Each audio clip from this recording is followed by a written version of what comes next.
ताज्या बातम्यांसाठी ABP माझाला subscribe करा आणि बेल आयकॉन प्रेस करा। अब मैं महाराष्ट्र के भारतीय जनता पार्टी के अध्यक्ष आदरणीय श्री चंद्रकांत पाटिल जी से अनुरोध करता हूं कि वह अपना मनोगत व्यक्त करें। माननीय चंद्रकांत दादा पाटिल जी।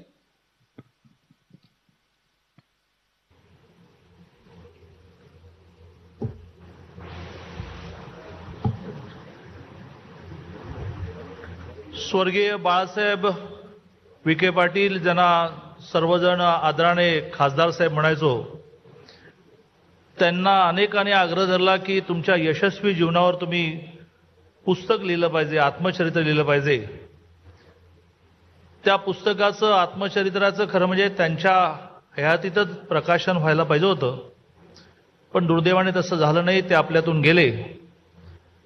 त्या पुस्तकाचं प्रकाशन आज होतंय। त्या कार्यक्रमाला या देशाचे यशस्वी पंतप्रधान माननीय नरेंद्रजी मोदी, महाराष्ट्राचे मुख्यमंत्री माननीय उद्धवजी ठाकरे, महाराष्ट्राचे माजी मुख्यमंत्री आणि विधानसभेचे विरोधी पक्षनेते देवेंद्रजी फडणवीस,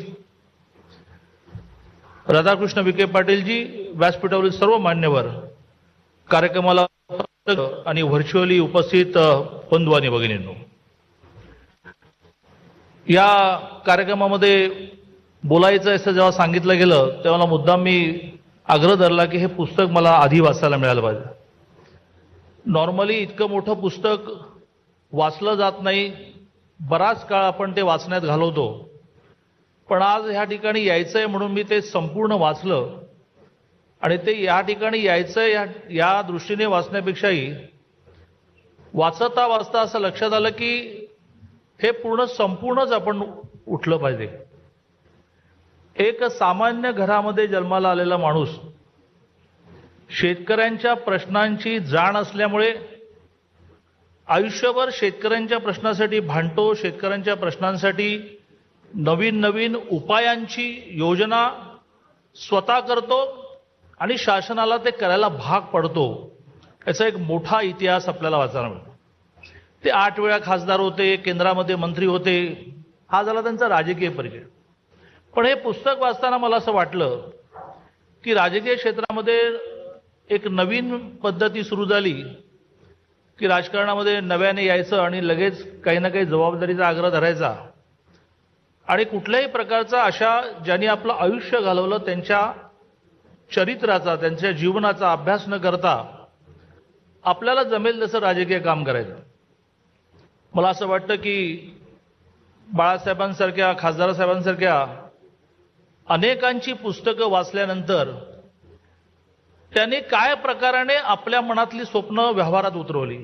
साखर कारखाना असेल, शिक्षण संस्था असेल, हॉस्पिटल असेल, या तर गोष्टी आहेतच, पण केंद्रामध्ये मंत्री झाल्यानंतर ज्या शेतकऱ्यांच्या प्रश्नासाठी आपण जगतो त्या शेतकऱ्याला क्रेडिट कार्ड मिळालं पाहिजे, कांद्याची आयात थांबली पाहिजे, महाराष्ट्रामध्ये देशामध्ये दुधाचं प्रमाण वाढत चाललंय तर त्याला भाव मिळायचा असेल तर आयात दुधाला 35% आयात असला पाहिजे की जेणेकरून ते दूध महाग मिळेल आणि माझ्या देशातल्या नागरिकाचं दूध, शेतकऱ्याचं दूध हे मार्केटमध्ये विकलं जाईल। असं सारखा त्या शेतकऱ्याच्या सुखाचा विचार।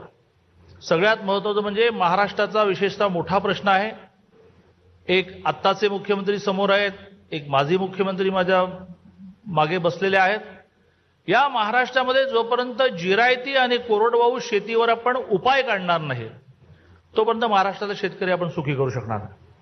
खासदार साहेबांनी हे वेळीच ओळखलं आणि त्यासाठी अनेक प्रकारचे प्रयत्न शासन दरबारी केले, आपली सगळी प्रतिष्ठा त्यासाठी वापरली।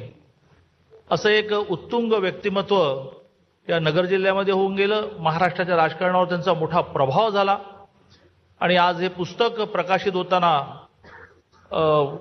त्यांना विनम्र आदरांजली वाहताना मी त्यांच्याबद्दल ऋण करतो की जे नवोदित तरुण, अगदी त्यांच्या नातवासहित जे नवोदित तरुण राजकारणामध्ये येत आहेत त्यांच्यासाठी एक दिशादर्शन करणारं पुस्तक हे ठरेल असा मला नक्की विश्वास वाटतो।